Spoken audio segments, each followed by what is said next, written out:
I don't know because these are unit prices, I don't know if there's an actual contract per se. I don't think in the past we've ever had like we're going to give you these amount of streets, because I think most of that is worked out through the engineering office with the contractor as we go.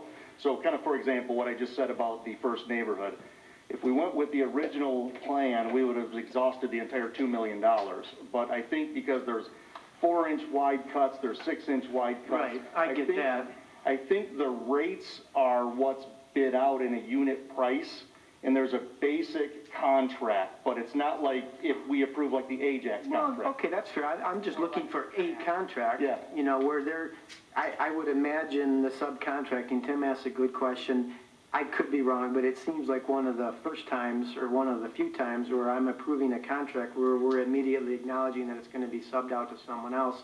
Maybe it's not really being subbed because they own them, but our documents say Jasso Brothers Cement. So in my mind, I'm giving it to Ellis, who's giving it to Jasso. I would imagine there's a written statement where they're agreeing to the unit pricing, and they're going to use it until they run out of money, and they're not guaranteeing us all these streets. So in my mind, one of my documents should be the contract that spells all that out. Yeah, I think there is a document. We'll get it to you. We'll make sure we get you the exact contract in there. But I'm almost certain that they now have some form of ownership in that other company. Because last year, so there are provisions in the approval to allow the subcontracting to occur.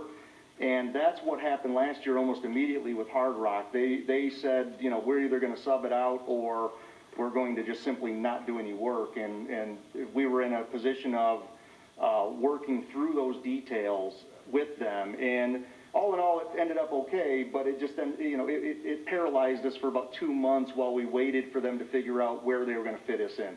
I mean, this is me asking more from a contract perspective than Els. I mean, Els has always done good work in the city, so this isn't a reflection on Els, but we're about to commit $1.8 million. I just want to see the contract that's going to cover the terms and conditions of that agreement between the two parties, that's all. And Mr. Chairman, we'll make sure you have it, but it's my understanding that was brought at the last council meeting, so we'll scan it and get it to you guys.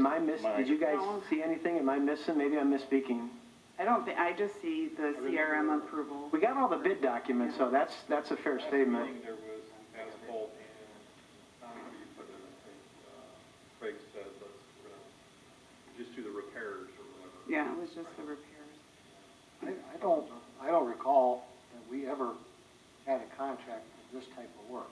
I know we've had it for like Beach Daily, am I correct? Where you're doing total tear outs. Right. And But you don't think we have a contract for L's Asphalt for the asphalt program and a contract with Hard Rock for the concrete program? I don't think we ever had that, ever. I would think there would be like just the terms and conditions. Terms and like, conditions, yeah. They have to have $2 million liability, they have to follow all those rules and all that, have to be, I don't think we've ever had an actual contract like we did with like Beach Daily. Chairman, so in looking back at the last 2 or 3, we'll call them contracts, it has been approved with a blank in the quantity with the unit prices, and the unit pricing is what you did receive. Is there a contract per se, like what we normally would bid, say for Beach Daily Road, where there's so many mile of road, there's so many lane miles, this is what we're doing, so on and so forth. This project is expected to cost, we'll say $1.8 million. No. And as Councilman Johnson just mentioned, we don't have that type of contract for this work because of the nature of it. It's panel replacement.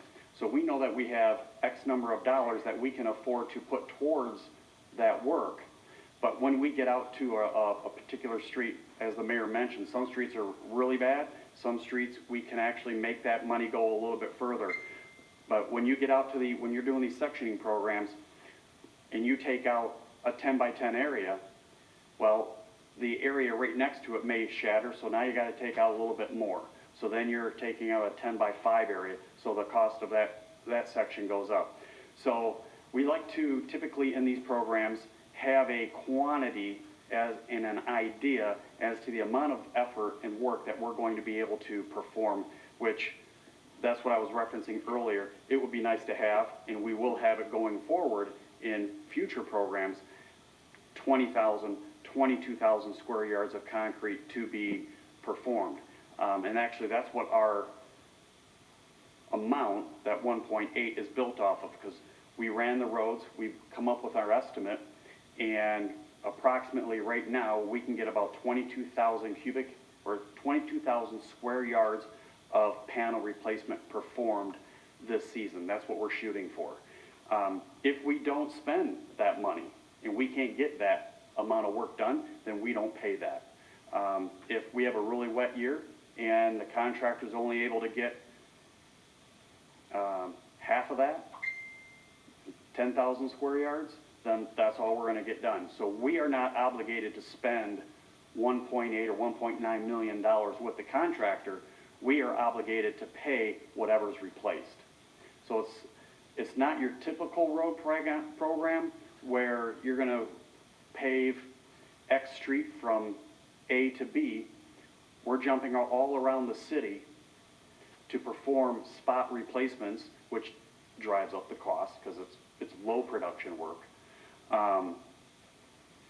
But unfortunately, when the bid originally went out, which was approved at the last meeting for the $100,000, and then rather than rebidding a concrete sectioning program out, when reviewing these numbers, we found that these numbers are very, very competitive. And I'm not confident that if we were to rebid it out right now, that we would be able to get the same type of pricing, especially this late in the year. I know we're only looking at mid-April, but for a rebid, you're looking at another 6 to 8 weeks. By the time you get a contractor mobilized, they're gonna have to juggle their schedules around. Prices go up another 5 to 10%. You're not able to get as much work done. And these prices, when looking at them, they're more in line with production work than sectioning work. So I would hate to go out, rebid this, and then come back for approval for a contract that possibly could be $5, $10 more a square yard. I don't, do I know that for a fact? I don't, but. I don't think we're asking about that. Yeah, That- understood. Because in my recollection, we haven't had a contract for this type of work. It's all been unit pricing. Correct. And that's why we have money left over from last year, because we Correct. didn't use it all. Yep. We didn't do each daily from, Pennsylvania to Goddard. That's a set contract with a contingency. Correct. And you said part of this money is from leftover money last. Yeah, the exact number, I don't, the bulk of it is Yeah, I coming just wanted to from make sure it was forward. not an additional 1.8 on top of that. Yeah, next year's program, we'll have a little bit more definitive numbers with respect to, all right, here's the quantity, here's the roads. It'll be a little bit more assembled than, unfortunately, what we have this year. But typically, it is all based off of unit quantities. It's not just a lump sum, so we're authorizing 1.8, so they're gonna get a check regardless for 1.8. That's not the case. It's paid when performed. So if they do 5,000 cubic or 5,000 square yards, they get paid for 5,000 square yards, based off the unit pricing. And I do think Donovan's right. I think it's always been a quantity bid, and then usually Keith would send us a list, I think, of all the Priority. possible roads, Yeah. priority lists, and intersections and all that other stuff. But Did you see that first part again? Yeah, I'm not- I was gonna caution you against that. It's being recorded, so. I'm still not sure. I can remember, I want to look into it. Everything that you said I agree with. I'm with Charlie. I don't want to rebid. The pricing is good. I mentioned to Chris the first time we met, you're going to bring us a contract, right? Because good, bad, or indifferent, I thought we had a contract with Great Lakes, and I thought we had a contract with Hard Rock, and I thought we had a contract with Al's Asphalt. Not for a specific slice of road or redo, but you have the concrete or the asphalt work, whatever money we've allocated in the budget for this year. And I want to say that it might have been multiple years and there might have been renewals into it. Now, if I'm wrong, I'm wrong. Charlie will be glad to hear me admit that tomorrow. But in my mind, I think we can find contracts with Great Lakes, with Hard Rock, with L's Asphalt for this type of work. And I just, for peace of mind, I want to look into it and I want to be certain. But in terms of doing business with them and not going back out to bid, I agree with you 100%. Mr. Chairman, so I think we're both saying the same thing. I think there is a document. I think we're saying, so let us get that to you tonight. And one additional thing, just to point out and have the conversation, the CRMs that we deal with regularly that are, you know, a pothole in front of somebody's house or a catch basin that has sunk and you know, those types of CRMs, those become really problematic and challenging for this type of contract because they are literally now mobilizing for a 4x4 cutout in front of somebody's house versus